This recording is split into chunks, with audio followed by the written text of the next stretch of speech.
What's up, y'all? It's your girl Nick Robinson with the Yara Effect, back at it again. Now we're talking about Real Housewives of Atlanta. We're talking about the fourth episode. So let's get right into it. Shamea is coming with an olive branch, literally, to Angela's party, the all black attire party. And I appreciate that in her. I do. Um, in her confessional, she was crazy. Talking about your nose is mine. I can't with her. She is too silly. Like she is ridiculously funny. Okay. But I hope that she continues on with making amends with Angela, not fighting with her. I don't feel like she's a mean girl. We see Brit and Angela talking about it, and Brit immediately goes to Kenya, who she's feeling like Kenya has some negative, weird energy towards her. We saw at Shamia's party where Kenya was like, "Are you really married?" Or she was like, "Cause you just have on your engagement ring," and she was like, "No, I'm married," or whatever. So I think maybe Brit took offense to that. Maybe something happened that we didn't see, that they didn't show, or what have you. So she's saying basically that she feels that the mean girl is Kenya. I don't know if she's coming in with preconceived notions. I mean, we've seen Kenya for years be how Kenya can be. So I get where Brit is coming from with, okay, let's see how this about to go. You know what I mean? And we hear her saying, well, I know sometimes people can say I can come off stuck up or whatever, what have you. Let's see. If she comes with me again, then I got all the smoke for her. Basically, that's what she said to Angela when they walking in the park. Okay. So here we are. We get to the party that Angela had. Kenya shows up with some kind of teal type color on when it clearly says on the invitation black. But that's Kenya for you. Angela handled it well. She was like, whatever. She's the one sticking out like a sore thumb. And she was like, girl, why did she do that? Like Kenya said, I don't have anything black. Well, go get something black. Okay, please. You mean tell me you have nothing in your closet that's black? I don't keep up with her fashions like that. So I don't know that she doesn't wear black to that extent. But who don't love a good black dress, honey? Come on. And the ladies were cute, coming in or whatnot in their black. And I will say that Kenya was trying to sidestep the question about her feelings for Brit. I mean, because somebody posed a question. They play a little game where you write questions and then you have to answer the question that's presented on the table. And the question that got everybody up in arms at that moment was, can you be nice to Brit? And Kenya went in saying, oh, I can be nice to everybody. And that's not the question. The question is, can you be nice to Brit? And it's obvious that Kenya has a problem with doing that and with admitting that. Because see, when you get caught on the carpet and you're called to action, you have to do one or two things. You either have to sidestep like Kenya did, or you have to walk in that. And obviously she don't want to walk in accepting that she's treated Brit different some kind of way, and Brit feels some kind of way about it, and somebody else is seeing it as well. So here we are. I don't like what Brit was saying about, I have guns and stuff like that. Because especially somebody like Kenya is going to take that like, okay, she's threatening me, which not sure how else Kenya could have taken it, to be honest. Because when you're having a conversation with somebody and they start talking about weapons, yeah, that can be a little bit much to me. I don't feel that anything was said or done that should involve talk of weapons. So I think that's where Brit messes up, and it makes better sense to me now why Kenya said what she said when she was on Tamron Hall about protecting her and her child. But I think that was still a little much. I mean, I still think that was a little much. Granted, she doesn't know Brit, but I don't think that Brit would go to that extent. I don't know. Yeah, that was just a little bit much. Kelly told Brit she was doing too much. But what I would say to Kelly is, just because your experience with that person hasn't been the same doesn't mean you should invalidate somebody else's experience of that person. I feel like, at the end of the day, there should have been, I don't know, like the interaction just kind of went left real quick. Brit came in like, okay, if she says anything else to me that's not becoming, I'm going in. So it was bound to happen, because anytime they've come together, it hasn't been any type of positivity. I ain't gonna say necessarily negativity, but like it has been a little snippy, like how Kenya can be. For some reason, Brit gets under her skin for some reason. I don't know what it is. I don't know. But here we are. We have it playing out to where we see the event that Kenya is having in her hair spa, and we know that, what comes. I just want to see how the girls respond to it. I just want to see, what Kenya feels about it in that moment. I'm ready to see it. So I want to talk real quick about Kelly. I feel so bad for her, because not only is she going through a divorce, but her husband is threatening her literally. He threatened to, eliminate her in court. Like, literally. That is an unhinged person. I don't care what nobody say. If you are in court talking like that in front of the judge, imagine what that girl went through behind closed doors with him. And she's so little. I saw her at an event that we had here in Atlanta, and she was up on stage, and she is tiny, okay? Teeny tiny. So, and I don't know her husband at all. Of course, we haven't seen him. But for any man to be in court acting like that, she's probably gotten at least a 3-year restraining order against him that's been court ordered. And it's crazy for him to do that, because now whenever you're in a civil type of suit, anything criminally that's occurred is going to take precedence. So this is only going to extend their court with the divorce. I mean, like, obviously he's not ready to let go for real, I think, and that's why he's acting like this. Because what could this woman have done to you for you to want to do this to her, to say that, to be that way? I mean, sir, if she's made you that angry, or if she's that bad of a wife, I'm not saying she's a bad wife at all, but if you feel that strongly, then to me it seems you want to hurry up and get this divorce done. But now you've added a criminal component to it, which will extend things. So, Lord have mercy on that girl. She had her security guard there. I don't blame her. I don't blame her. When someone says something like that, when someone says they will eliminate you, you have to believe them. You have to. Being that I'm a DV survivor myself, I was told that numerous times by my abuser, and he did try to do that. He did. And I just thank God that I'm here. Okay? So when it comes to DV threats like that, it's very serious. Any lady out there, please hear me when I say this. Please, please, please. If you are being threatened to that degree, please do what you need to do to be safe. Please. And I applaud Kelly for doing that, because like she said, her daughters need their mother, and they do. Especially with the way the father is acting. My Lord. I mean, geez. It's making me emotional, really, to think about it, because he meant that. He meant that. It wasn't a slip of the tongue. It was not, I was just angry. No. He meant that.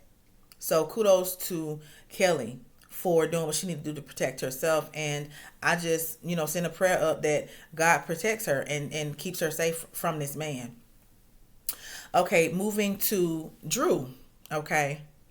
Again, Drew kind of get on my nerves, because she just one of them people, that she just gets on. I don't know. So we see her doing exactly what Porsha have asked her and Dennis not to do, which is film together. We see her in the studio with Dennis. I don't know if she was supposed to be there at that time. I don't know, because he seems a little surprised, if you will. If you ask me, he seemed like, okay, what is she doing here? I don't know. I mean, she's working with him, of all people, on her music, and it's weird. It's weird, because if that's part of her life, but she's not supposed to film it, I don't know.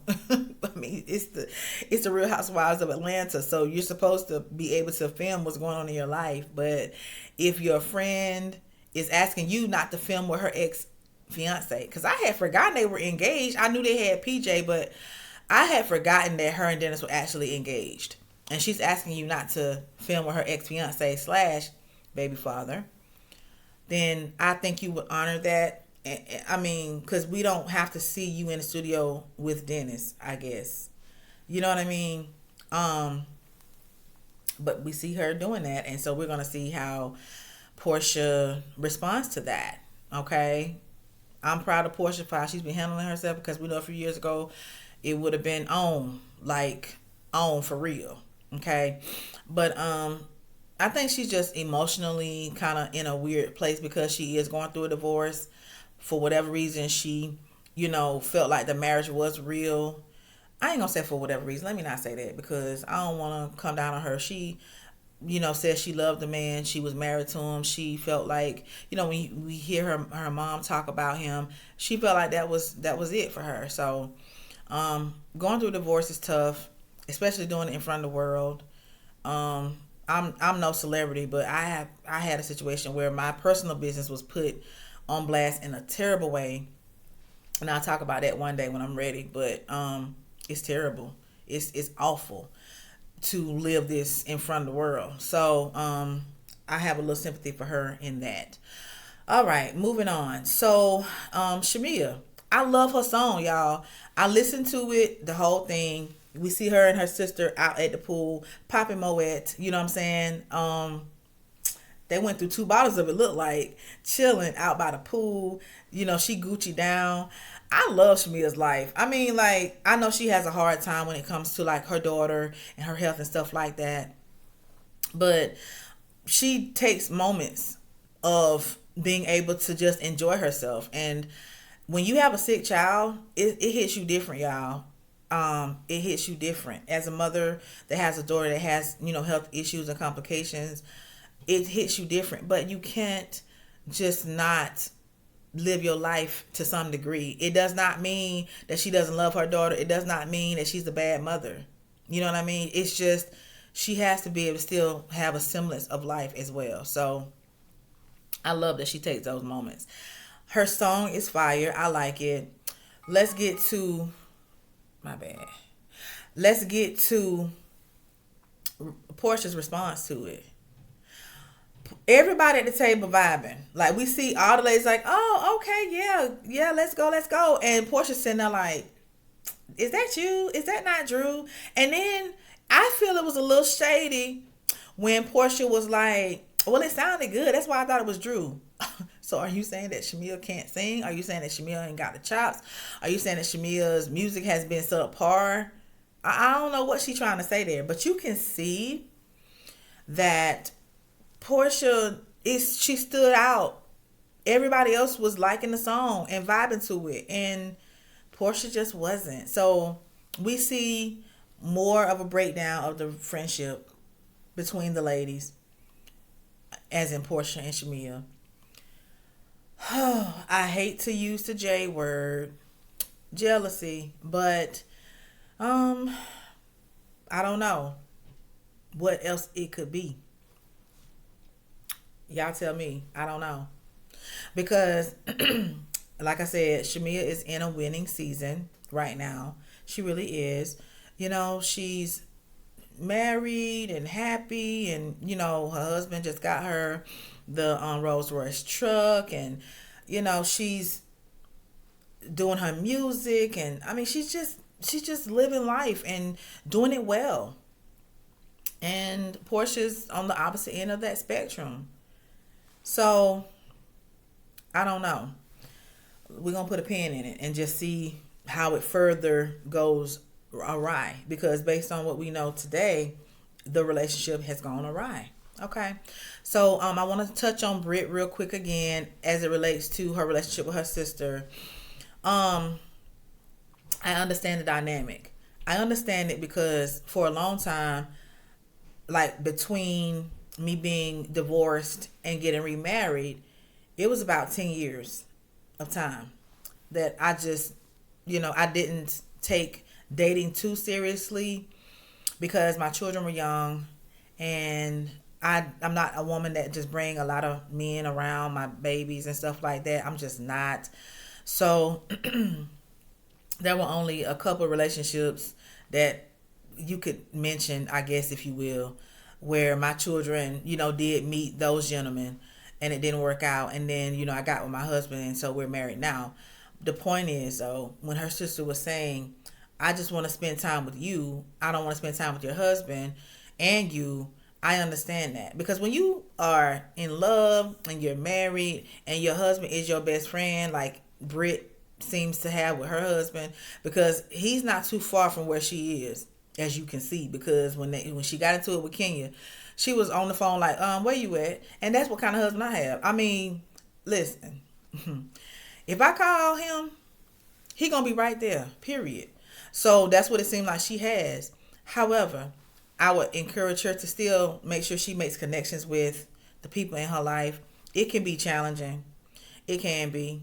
Because especially when you have a close relationship like with your sister, and you trying to be married and you trying to do that, it can get a little sticky, because you're not trying to offend your sister and you're not trying to offend your husband, because like you tell your husband whatever you are he can be, but then you have to scale it back and say, well, it's just gonna be me and my sister. He should understand that. I hope he understands that. We'll see.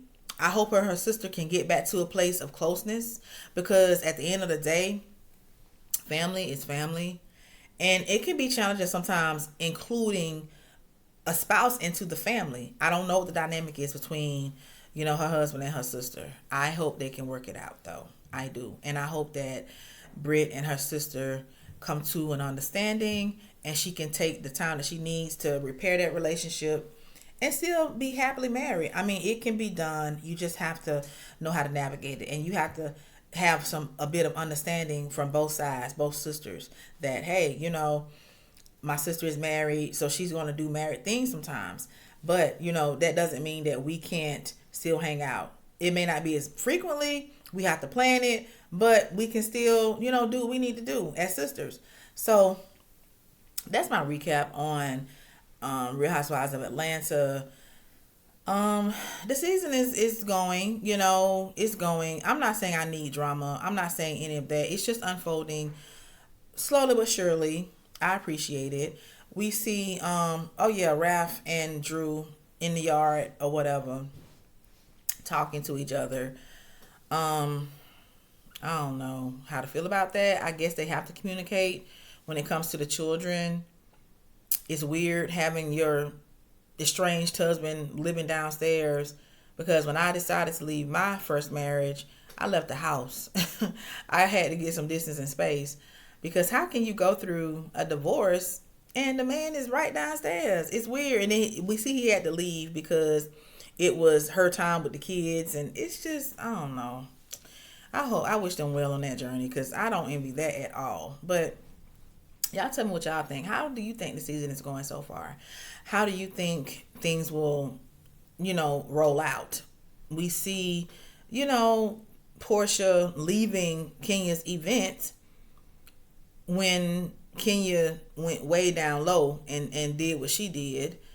Obviously, I don't think the ladies are on Kenya's side with that as far as doing that, but we'll see what they think and how they feel about it. Just stay tuned. Season 16, baby, episode number 4. I'll be back with the next one next week. Y'all like, share, subscribe, comment, all the good things. I appreciate every last one of you. Love you. Talk to you later. Bye.